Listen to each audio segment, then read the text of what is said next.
Gejala talasemia yang dialami oleh setiap orang itu berbeda-beda, tergantung pada tingkat keparahan dan tipe talasemia yang diderita.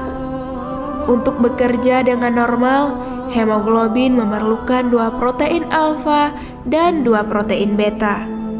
Kelainan pada protein alfa disebut dengan talasemia alfa, dan pada protein beta disebut dengan talasemia beta.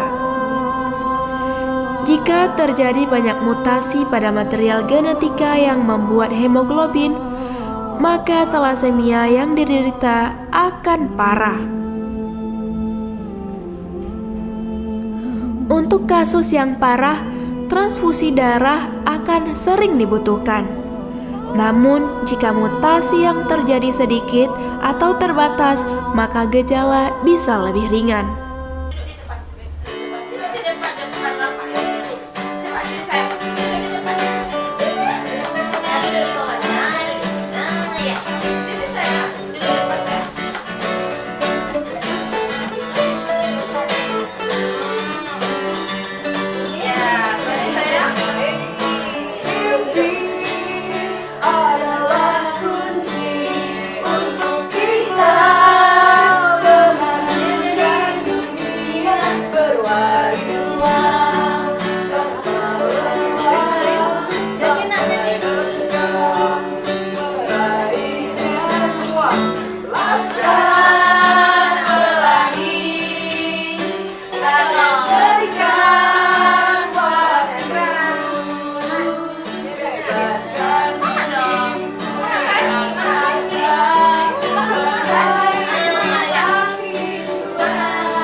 Cinta kita di dunia selamanya.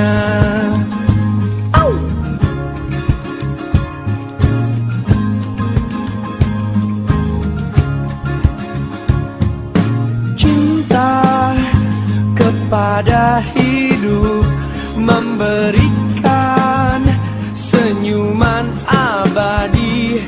Walau hidup kadang tak adil, tapi gejala pada penderita talasemia seperti berat badan yang rendah, mengalami gejala anemia, sesak nafas, mudah lelah, dan juga pingsan.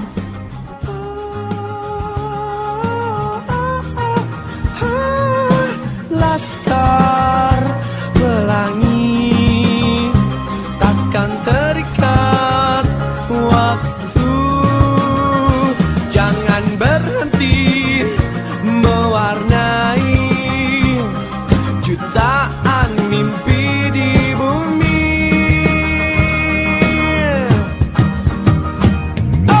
Menarilah dan terus tertawa, walau dunia tak seindah surga. Bersyukurlah pada yang kuasa. Cinta kita di dunia.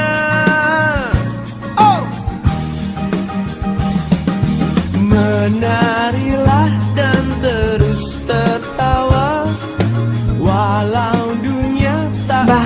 seperti gagal jantung, kerusakan organ dalam tubuh, penyakit hati. Bahkan kematian dapat terjadi akibat komplikasi talasemia parah yang tidak ditangani dengan serius. Tes darah dapat dilakukan untuk mendiagnosis talasemia. Namun, untuk mengetahui tipe talasemia yang diderita harus melakukan tes DNA. Tes darah dapat digunakan untuk mengevaluasi hemoglobin dan mengukur jumlah zat besi yang terkandung di dalam darah.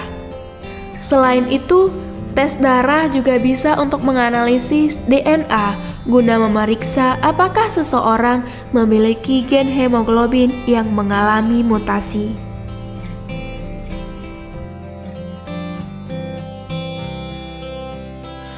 Tak ada manusia yang terlahir sempurna. Jangan kau sesali segala yang telah terjadi. Kita pasti pernah dapatkan cobaan yang berat. Seakan hidup ini tak ada artinya lagi. Syukuri apa yang ada. Hidup adalah anugerah. Tetap jalani hidup ini, melakukan yang terbaik.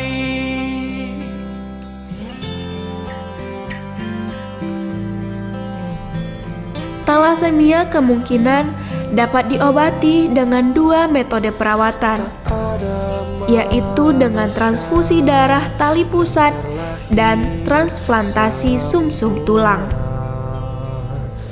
Namun, metode perawatan ini tidak cocok untuk semua penderita talasemia dan bisa menyebabkan terjadinya sejumlah komplikasi.